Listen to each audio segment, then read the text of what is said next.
Maharashtra superfast news चॅनलमध्ये आपले सहर्ष स्वागत आहे। खास सत्याची थार लेखणीची महाराष्ट्रातील ताज्या आणि वेगवान बातम्या पाहण्यासाठी आपल्या हक्काचे चॅनल शेअर करा, लाईक करा आणि सबस्क्राईब करा। धन्यवाद।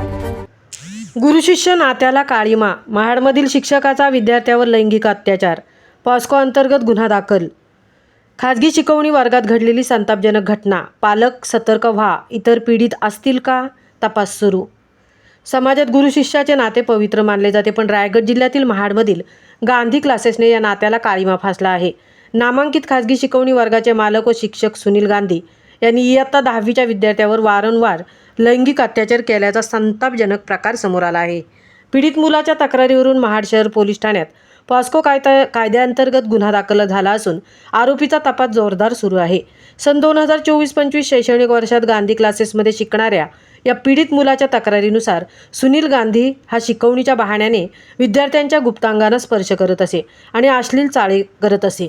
इतकेच नव्हे तर क्लासेसच्या वरच्या मजल्यावरील स्वतःच्या बेडरूममध्ये नेऊन अनैसर्गिक व घृणास्पद कृत्य केल्याचा आरोप आहे। या सलग छळामुळे पीडित मुलगा प्रचंड मानसिक तणावाखाली होता। शेवटी धाडस करून त्याने हा काळोख समोर आणला, ज्यामुळे पालकांमध्ये भीती व संतापाची लाट उसळली आहे।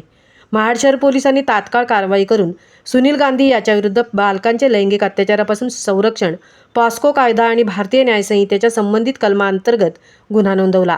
शिक्षकासारख्या जबाबदार व्यक्तीने असे घृणास्पद कृत्य केल्याने रायगड जिल्ह्यात खळबळ उडाली आहे। पोलीस सूत्रांनी दिलेल्या माहितीनुसार आरोपीने इतर विद्यार्थ्यांवरही असा छळ केला आहे का, याचा शोध घेतला जात आहे। क्लासमधील इतर विद्यार्थी व पालकांकडून माहिती घेतली जाणार आहे। पालक सावध, खाजगी शिकवणी वर्गात मुलांची सुरक्षितता धोक्यात। रायगड जिल्ह्यात हजारो विद्यार्थी खाजगी शिकवणी वर्गात शिकतात। अशा ठिकाणी शिक्षकांकडून अपेक्षित विश्वासघात झाल्याने पालकांमध्ये भीतीचे वातावरण आहे।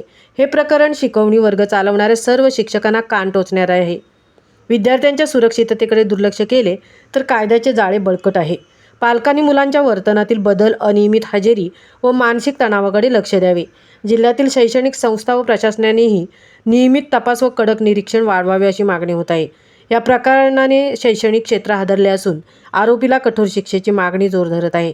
महाड पोलीस तपास अहवाल शीघ्र सादर करणार असल्याचे सांगितले जात आहे। महाराष्ट्र सुपरफास्टसाठी निलेश पुंडे सह तृप्ती भोईर, महाड।